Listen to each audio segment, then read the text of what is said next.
Are you tired of hearing the same methods over and over again about how to increase your happiness in life? You should meditate, go for a walk, watch a movie, be present. These are all efforts many of us have tried and tested, and while there are reasons as to why they're so popular, I want to talk to you today about some more unique, scientifically proven ways you can increase the overall happiness and quality of your life. Let's get right into it. Our first tip is about synthetic happiness. Synthetic happiness is a concept made popular by psychologist Dan Gilbert. It refers to the idea that we can create our own happiness, rather than relying on external circumstances to make us happy. The truth is, we have more control over our own happiness than we might think we do. If you think back to a moment when you were disappointed about something not going the way you had originally planned, you might have been unhappy at first, but eventually you moved on and found happiness in other areas of your life. Synthetic happiness doesn't rely on good events happening in our life to make us happy, but instead is a type of happiness we create for ourselves, even when we don't get what we want. So how can we achieve this synthetic happiness? Well, one of the best ways to cultivate this type of happiness is by changing our mindset. Instead of focusing on what we don't have, we can focus on what we do have and create happiness from that. This means being grateful for what we have and finding joy in the simple things in life. There are a few ways to do this, such as keeping a daily journal, praying,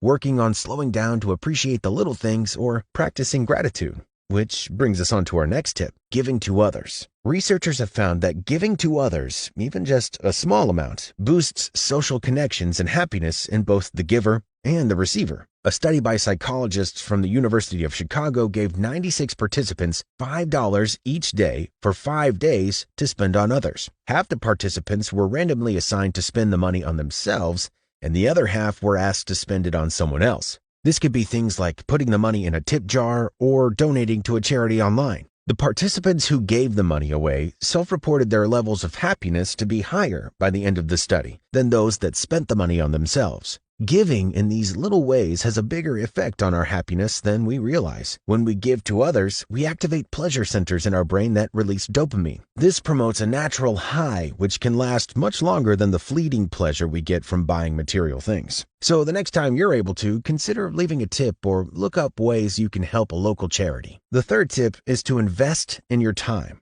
Money can't buy happiness, but it can bring more stability and comfort. You don't have to earn loads of money or be on a high income to invest in your time. You can invest in small ways to make areas of your life easier to manage, less stressful, and become a happier person because of it. For example, if you hate cleaning and you don't like spending hours of your time to keep your space tidy, you could hire a cleaner. They can spend a few hours each week scrubbing the bathtub or doing the dishes, and you get your energy back to spend on the things you do enjoy. You could invest in a meal subscription box to be delivered straight to your door. No more empty cupboards or spending too long at the grocery store. And instead, you get to do what matters to you most, like calling a friend or starting a new hobby. These things won't cost too much of your hard-earned cash. So if it's in your budget, try investing in your time like this. You don't have to go all Leo DiCaprio and Wolf of Wall Street with your investments. Honestly, you could change your financial future with the right bit of research, because the most legendary investors didn't build their fortunes overnight. They found exclusive long-term investments. The issue for people like us was that these opportunities would only come with years of research and building strong relationships. The average person just didn't have time or access to these spaces. But luckily for us, we can still take notes from the wealthy's strategy. And with that in mind, the next time you have a little time, go check out our newest sponsor, Masterworks. Masterworks' team of art nerds and financial analysts use their years of experience to give you access to an investment that the world's wealthiest people have collected for decades. It's contemporary art. See, the last few years have been a roller coaster for most public investments, but in that time, today's sponsor, Masterworks, sold over $45 million worth of art and distributed the net proceeds to their investors, adding to an already impressive track record. It's no surprise that over 650,000 people have signed up so far, and demand is growing by the day, so there is a wait list. But our subscribers can skip it and start collecting today by clicking the link in the description down below. And that brings us to our final tip, personalizing your environment. Research by happiness expert Dr. Gillian Mandich has found that there is a direct link between the control we have over our environment and our happiness levels. Therefore, people who control their surroundings are happier than those that don't. One of the fastest ways to work on your happiness is by personalizing your environment with things that make you happy. So, how can you do this? If you enjoy looking at beautiful things like art, plants, fresh flowers, or even a fish tank, adding these things to your environment will help make the space feel more like yours, giving you a feeling of more control, but also raising your general sense of happiness when you see the things that bring you joy. Lighting is often a big factor in your surroundings too. Rooms with a lot of natural light are great for productivity, but you can also get creative with lighting your space, using lamps or colored lighting to help create a calm and vibrant atmosphere. Another factor we can control is what we listen to. Putting on music or background sounds can increase mood and productivity. And the best part is that you can listen to whatever you want, whether that be lo-fi beats or heavy metal. Our surroundings and how we experience them are so important, and these are just a few ways we can control and personalize our space. Give them a try and see how controlling your environment can help boost your mood.